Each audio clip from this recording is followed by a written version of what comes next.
Project Lawful aka Planecrash by Yarwain aka Eliezer Yudkowsky and Lintamande. Thread 1, Mad Investor Chaos and the Woman of Asmodeus. Episode 31.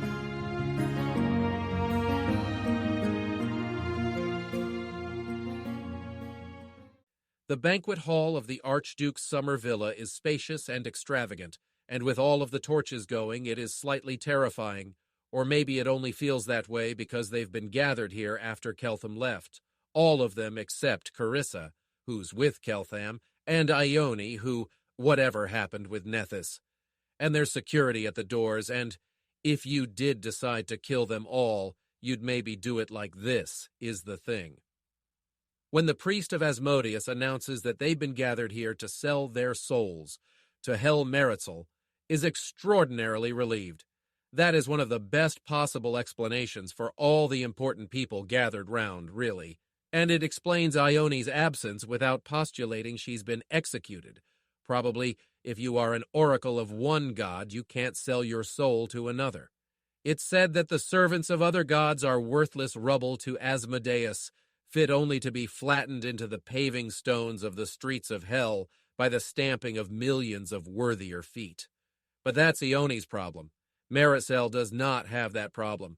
She only has the problem that she is damned to hell, which has been true since she reached 6, 7, whatever age you have to be to sort it all, and now she gets permanent arcane sight out of it, which is the sort of thing wizards sell their souls for, even when the fate of the soul in question is genuinely in doubt. They separate the girls to review their contracts. Meretzel casts Fox's cunning on herself and reads through it, even though if there are clever traps in contracts that wizards sign their souls for, they're not going to be ones you spot with ordinary wizardly cleverness. She asks if this is the standard contract and gets a straight answer of yes, so probably the only trick is the eternal damnation, which was never really in doubt. Asmodia never let herself think out loud, at all, that she didn't actually want to go to hell. It isn't necessarily a disloyal thought if you don't try to escape, if you truly believe that escape is futile. But the part of Asmodia that wordlessly and silently decided which thoughts were safe to think was afraid she might not think that. It didn't seem urgent to that silent, buried part of her. She wasn't expecting to end up irrevocably damned this soon. Once you sell your soul, you don't have to pass loyalty tests the same way, because escape really is futile then. Once she sells her soul, they probably won't execute her for what she thought just before then. They probably won't execute her for thinking, just before this, about how she might not want to go to hell. Thinking just once in her lifetime to see if escape is possible, even though she's already inside this locked room with security around it. And they wouldn't have brought her to this villa if they weren't sure of her as lawful evil, which means that even if there were some way to kill herself, she'd just end up in hell. She doesn't sweat on the outside, while she pretends to be reading her contract very carefully. She's thinking it, she's finally thinking it, now that it's too late. But there isn't enough hope in her, really, for her to sweat. They're probably reading her mind right now, and she's probably losing points. But not so many points that they won't just let her sign and let hell take good care of her later, for her current sins. And it occurs to Asmodia to wonder, at the last, if maybe it's all a lie. Because Cheliax. They told her almost everybody goes to an evil afterlife. That could be a lie. They told her that what she'd already done was far more than enough to make her evil. That could be a lie. They teach that it's not so easy to change that, not so easy to repent, once you've been part of the Chelish system, that Pharasma doesn't just let you apologize. That could be a lie, even if her currently being evil isn't a lie. They told her that the gods of good are weak and not much use to anybody, and that could be a lie. Ione isn't here, and that means that whatever Nethys did to her, it was enough to prevent them from making Iona sell her soul. Asmodia's eyes go on moving across the parchment, and she thinks, the only one time in her life it will make sense to think that she was born into Cheliax, and never had a chance to be anything else, to be what her own nature would have led her to. If Cheliax is lying to her about how much that doesn't matter, If Pharasma has any whiny justice within her, of the sort that Cheliax teaches only for purposes of saying how pathetic it is, that she doesn't want to go to an evil afterlife, and if there's any god who isn't evil or chaotic neutral who has any use for her, or is good enough to want to help her even if she's useless, even if all they can do for her is accept her change of alignment and then kill her on the spot before she has to sell her soul. Then she wishes they would help her, or she'll work for them if she has a use, in this life or in another. She doesn't pray to any god who isn't Asmodeus, even now, because they're probably reading her mind and that would be a step too far. Doesn't think the names of any other gods but Asmodeus even now. Nethys, Iomedae, Sarenrae, anybody. Just in case somebody is there after all. Nothing happens. Apparently Cheliax didn't lie to her about everything. She'll pay for her disloyal thoughts then, at one time or another. Asmodia asks whether the contracts that most wizards eventually sign are any different from the contract currently in front of her. She asks the devil the same when it appears and tries to negotiate for an intelligence boost and permanent arcane sight, with the added condition that she swears she'll never tell anybody that getting better deals from devils is possible. The devil doesn't hurt her. For her presumptuousness, if anything, it seems amused. The devil points out that if Asmodia doesn't sign, she'll be executed on the spot and hell will get her soul anyways. That she gets anything in exchange for her soul isn't about how much value her soul has to Asmodeus, who already owns it. She should be glad that hell's goals are advanced some tiny amount by her getting permanent arcane sight. Maybe if she'd been a better slave, it would have advantaged hell to give her more, but they both know what a bad slave she's been. She's no longer allowed to sign this contract and stay out of hell a few years longer, by the way, unless she can thank hell for giving her anything at all in exchange for her already damned soul. And mean it. The devil is visibly enjoying the conversation more than it might enjoy eating her on the spot. Asmodia says she's grateful for getting anything at all for her soul, and manages to mean it as much as words in Cheliax ever mean anything. She signs. Later on, a security wizard blandly informs her, with just the tiniest hint of a smirk, that one of the other students there got chosen as a good god's oracle just before she could sign her contract, apparently completely against her own will, and without any part of herself having desired it in the slightest, which is why that girl won't be spending the next few hours the way Asmodia will be spending hers.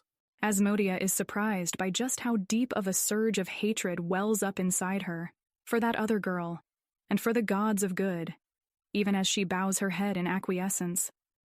If later they want her to torture that other girl as a show of loyalty, or eat a Sarenrae worshipper's living flesh, Asmodia will do it with pleasure. The first thing to understand about gods is that their attention is not only divided, but splintered. Their facets of themselves may not know all that other facets have recently learned. This is a fundamental fact about gods, and from mortals it is hidden, for it is the first step on a trail of secrets. The second thing to understand about gods is that it is expensive for them to look at the material from more than the most abstract and predefined of directions. Far more expensive for them to intervene, especially if another god is opposing their intervention.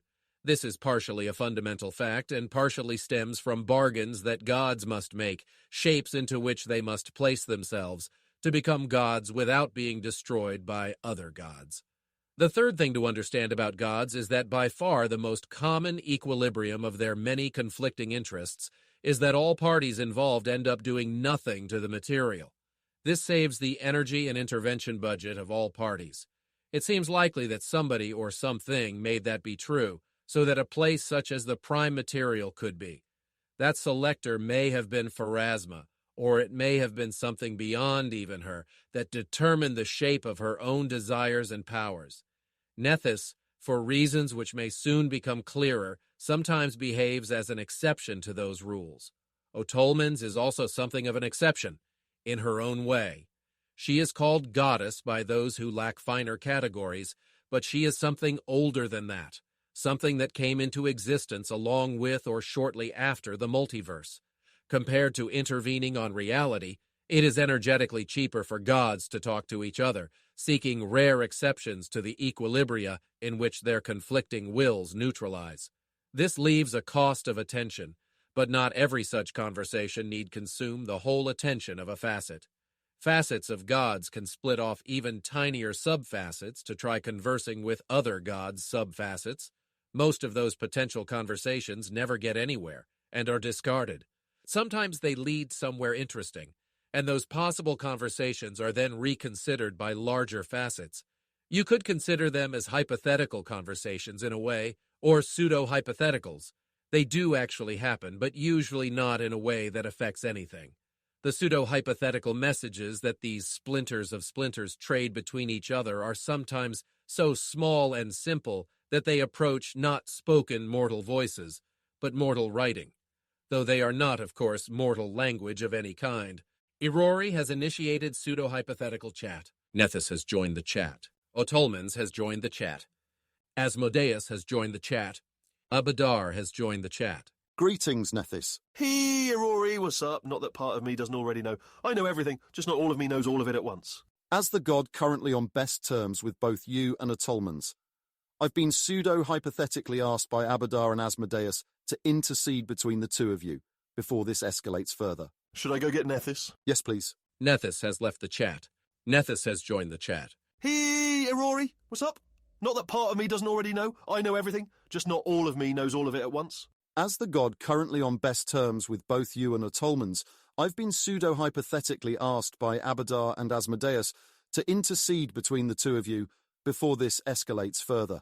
Oh, you're auspicing. If I was meant to understand that, I didn't. I've seen through vastly more planes and realms of existence than you, and that means you're not going to get all of my references. Nethys, can you explain why you made a Chelish mortal into your oracle? Otolmens made a Chelish mortal into her oracle. I was just keeping the balance. You did that before I chose my oracle. I did it in response to you. This is one of those time things, isn't it? Well, if I hadn't appointed an oracle, and then she did appoint an oracle, the balance might have been upset. This way, the balance ends up being kept for sure. Totally a guardian of the balance, after all. That's me all right. True neutral. Nethys, you not only chose a mortal as your oracle, you did some extremely complicated things to her curse. Why? To what purpose? Is this the first time we've met, chronologically? You don't sound like you're very familiar with me. According to Otolmens' decompilation of your curse, if the mortal goes too long without reading any interesting books, her soul gets pulled out and leaves behind a channel going back the other way that will carry... what exactly?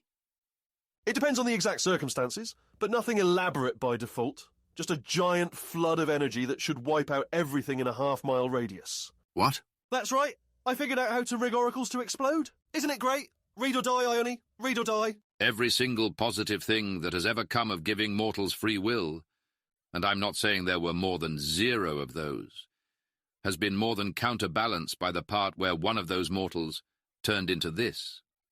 He's not wrong. But what was the point of trapping the mortal to explode? Point? If it was meant as a deterrent, we should have negotiated first. You should know by now that I'm shaped in a way where I ignore deterrent structures that haven't been pre-negotiated.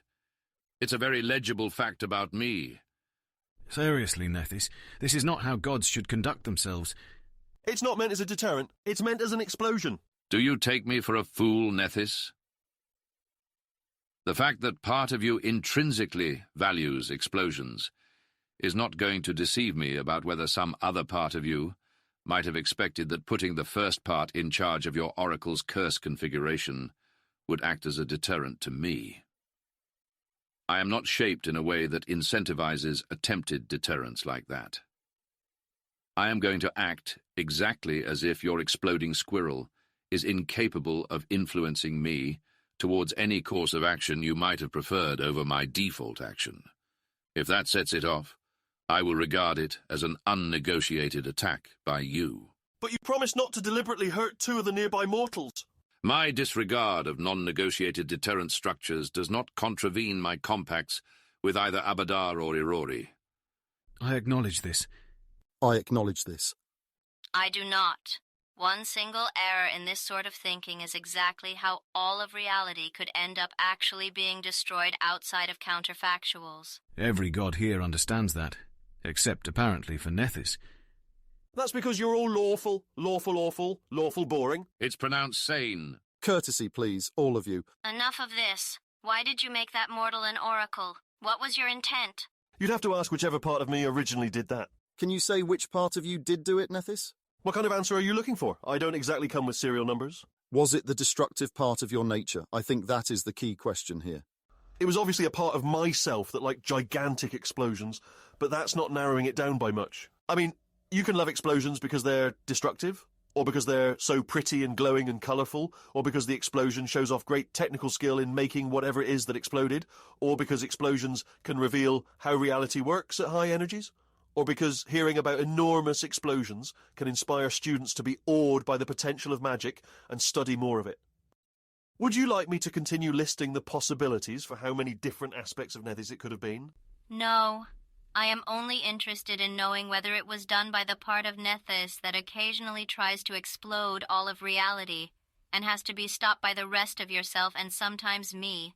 Oh, you mean the element of myself that was looking in the wrong direction back when I first shattered into the simultaneous sight of everything? I, who once was human, and then saw all of the souls in all of hell and the abyss, and the few left in Abaddon, and heard all their screams all at once? Who saw the souls of children weeping in the boneyard as they were judged by Pharasma for breaking rules they never knew and couldn't understand? The part of me that reacted the way anything with a lingering shred of humanity would react to forever being forced to gaze upon the horrors that you lot created. That part of me. Without delving into old disagreements unlikely to be resolved today, that does seem to be what Tolman's was asking about. I don't know, actually. I'm not the part of Nethys who knows which part of Nethys configured Ione's curse. I mean, it could have been this part of me, for all I know. I'm just not the part of Nethys who knows whether it was. Can you get us the part of Nethys that knows which part of Nethys made the oracle and why? No, I'm not the part of Nethys that knows where to find the part of Nethys that knows where to find the part of Nethys that cursed Ione. I wish so much that someone had managed to destroy this one god before it insinuated itself literally everywhere. Look, if you want that part of myself to stop repeatedly trying to destroy the multiverse and eventually succeeding, you need to shut down the evil afterlives. I've told you all this before. Out of the question. Before you became a god, you did not, on net, prefer to destroy reality rather than let it remain as it was. I would not have needed to offer you anything else in order to put reality into a state where you preferred not to destroy it. Your mad splintering of yourself is not something that can be allowed to change that. You remain responsible for reining in that aspect of yourself, if your greater self doesn't want it to destroy reality. I will not grant you any extra concessions just because you splintered off one component of your utility function from the rest. I do not care about any of that except insofar as all of this complicated divine negotiation is making my job harder. Tolmans, please. Everyone except Nethys is doing the obviously correct thing. If we acted any other way, it would incentivize a vastly greater number of threats to destroy reality. It would incentivize threats that would not otherwise exist, from any being powerful enough to destroy reality, who preferred reality to be different from its ongoing state. Not just negotiation with powerful beings who honestly and without strategic self-modification would prefer the destruction of reality to its baseline state. All I hear is you repeatedly saying destroy reality, in a context more complicated than don't. Like it or not, Tolmans, the intricacies of agents modeling agents are part of the structure that upholds this multiverse. Sometimes you've got to destroy counterfactual realities to preserve the real one. Or you could be too proud to give in to extortion, even if a lunatic manages to splinter themselves into pieces that occasionally try to destroy the multiverse in a way that they think isn't technically extortion. That also works if you're me. It works until it suddenly doesn't. Do you think those parts of me are the only entity you're pissing off by continuing like this? There are things staring angrily at you that are each individually vaster than our entire multiverse, glaring at you from directions you can't even understand, from orthogonal angles to the ultimate reality underneath reality. Hi, by the way. This is what happens when you allow squirrels to become too large. You get large, insane squirrels. This is what happens when you try to preemptively annihilate wizards who actually earn their own godhood. and one of them tries to disperse himself over all of reality, hoping that enough of his fragments survive. And some of his pieces watch you torturing people after they die and making them hurt for thousands of years until they turn into monsters. All of you except Irori made your own fucking bed when it comes to me, and all of you can fucking lie in it. Nethys has disconnected. I believe that makes this a failed pseudo-hypothetical conversation, and we call rollback on it. Unless any of you have any remaining business before we break it up. Iomidai has joined the chat. Hi, Irori. Don't often see you around. Hi, Otolmens. Hi, Abadar. Nethys told me there was some kind of convocation of lawful gods going on, about an interesting situation in Cheliax. Oh, no. I believe Nethys was trying, as an act of spite, to further complicate a situation that's already too complicated. I believe that beings such as ourselves will all be better off on average if we all post-commit to ignore such information in such situations. Right, I'll just show myself out then. Though fair warning, Nethys told me that he was going to tell Caden Kalian about an interplanar traveller who had come from a world with whole cities full of whores, who might be inspired to recreate his world's amenities here. And that Nethys would be offering to subsidise Caden Kalian if he wanted to drop 4 oracle levels on a teenage girl, right as she was about to sell her soul to a devil after a banquet, not as an attempted deterrent to any past or future actions of yours. Just because Nethys was feeling upset, after you didn't seem sympathetic towards the parts of him that went crazier because the humanity that was left in him couldn't bear being forced to watch all the horrors of the multiverse, which the ancient gods chose to bring into being, and which they now prevent human originating gods like himself from meliorating. Which, mood. Also, Nethys said to say that he would never tell you about his plan if there remained the slightest chance you could affect its outcome, and that he'd done it all 35 seconds before the conversation started. Not sure what all that was about? Well, I understand about the horror. I expect that's why Nethys micro-paid me to deliver this message, and then paid more to accommodate my profound distaste for ever saying anything to Asmodeus. Pharasma delenda est. Iomidai has disconnected. If I ever meet that part of Nethys again, I suppose I will endeavour to scold him for failing to respect the protocols for pseudo-hypothetical conversations and rollbacks. Nethys, having done it all 35 seconds earlier, does imply that he was not technically in violation of those rules. He must have done it based on a prediction of the pseudo-hypothetical conversation, not based on the conversation itself, unless he is still able to operate precognition somehow. However, I agree that this behaviour contravened the spirit of pseudo-hypotheticalism, and Nethys should be duly scolded for such. The next time I encounter Iomidai, I will tell her that I'd rather obliterate Nethys than her. Enough of these irrelevancies. Do you all agree now that the situation surrounding the anomaly is escalating out of control? Agreed. Agreed. It's good to see such harmonious accord between lawful deities, but unless I'm missing something, there isn't much you can cheaply do about it. I am not cheap when reality is at stake, and less limited in the material than you. I can squish the anomaly, or at least transport it to somewhere prophecy still operates. Casters are lower level, and it can't quite so easily destroy all of reality with zero warning. No. The mortal would not be able to achieve as much in such a place. This is not the first time you've acted as if you don't want mortals making progress at all, Otolmens, and I am even less willing to go along with it than I once was. Golarion has stayed too poor for too long. No, for now. I'm not quite sure what my squirrels are doing in there, but some of them seem ambitious that Cheliax could gain great advantage from it, if I'm reading their soul postures right. Of course, it's not difficult to change my mind about such things. All you need is to find something else that I want even more. A unique being like yourself surely has many unique services she could perform for me. I didn't want to do this, but now my hand has been forced. Consider yourselves informed that I will file a report to Pharasma with 3 additional urgency markers. Otolmens has disconnected. You know, Asmodeus, if you happen to instruct your pets to shut down whatever chaos is going on in Cheliax and teleport the weird squirrel to Osirian, I could take care of matters from there. Are you offering to pay me to do that? Not particularly. After an additional week of this, you might do it for free, And if you knew that was the case, you wouldn't tell me. Abadar has disconnected. You poor thing.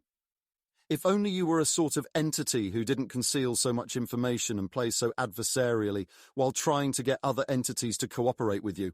Irori has disconnected. This entire planet was a mistake. Asmodeus has disconnected. Pseudo-hypothetical chat ends.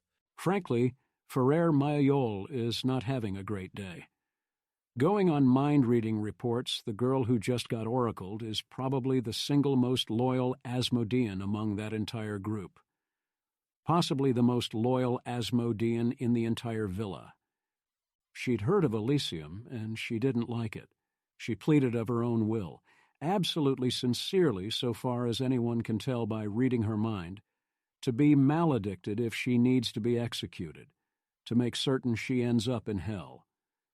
The security wizard rather bemusedly assured her that he was sure the church would do that for her, if it became necessary.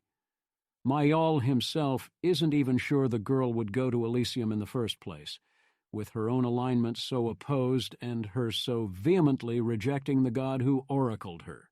It's an absolutely bizarre move on Caden Kalian's part, one that makes no sense from the standpoint of good at all. There is a balance to such things. When a god chooses an oracle so unwillingly, the god cannot take the oracle's powers back so easily as they can with a cleric. There's a reason why the gods don't go around oracling their enemies. The main effect of this good deity's incredibly expensive movie is, apparently, to give the church a loyal servant of Asmodeus who will detect as having chaotic and good auras to Keltham, verifying her claim to serve such a deity. And Caden Kalian can't easily switch her off. Alternatively, Cheliax could have the girl killed, and possibly play directly into the hands of what Caden Kalian was expecting them to do? Maybe the whole point of the intervention is to deprive them of a girl who would otherwise have been loyal and influenced Keltham, except that when it comes to chaotic gods, you can't assume that they're carefully plotting things the way that a lawful god might. Though if a chaotic god is plotting at all, and not just fucking with you at random, their plot is correspondingly more likely to be some insanely sideways gambit. But it's not Mayol's call this time. If you're still in contact with your superiors and you don't need a decision urgently, you don't match wits with chaotic gods when you can let your boss do it instead. Ferrer Mayol sends another fucking emergency message to Aspexia, fucking Rogaton's personal fucking secretary devil. Of course he does. It's been almost but not quite a whole hour. Mayol's mood is somewhat improved by the report delivered to him only a few minutes later on Carissa's progress with seducing Keltham by a security wizard who seems torn between laughter and awe. I watched her do it. I was reading her mind while she did it, and I still don't have any idea how she's done it, is how the summary starts.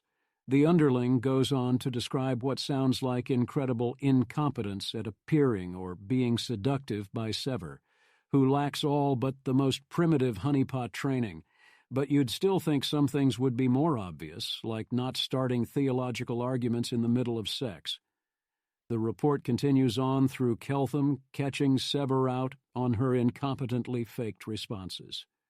The report concludes with Keltham apparently confessing his burgeoning love for Sevar, taking in apparent stride the revelation that some forms of hell have been known to hurt, and him trying to be a good little Asmodean for his lover. I'm genuinely not sure there's a single other woman in Cheliax who would have pulled that off, the wizard finishes. Though somebody needs to correct Sevar's heresies soon, I offer my own opinion that I would, in the ordinary course of Asmodeus's law, correct such heresies in any woman now so close to our target. Your worthless opinion is noted. Mayol says dryly. He is more hesitant to correct somebody making a useful error that is plausibly unique in Cheliax. He thinks he might have been hesitant even if hell hadn't delivered its warning. It has to be done sometime, but the right time, he's guessing, based on Hell's commands, will be when Sevar asks on her own. Also, Sevar is not without her own affections going the other way, though she fully realizes how stupid it would be. In her own thoughts, that if she develops feelings, every serious person in Cheliax would laugh at her execution. She did find it necessary to think that to herself. Wonderful. I'll come to my own opinion about that after I have time to read your full transcript later, unless you think Sevar is liable to betray us for him overnight. No, says the wizard with unqualified confidence, which Mayol appreciates.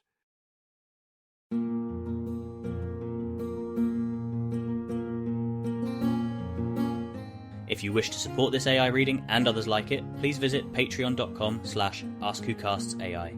Any help is appreciated. And thank you to executive producer John Doe 7776059.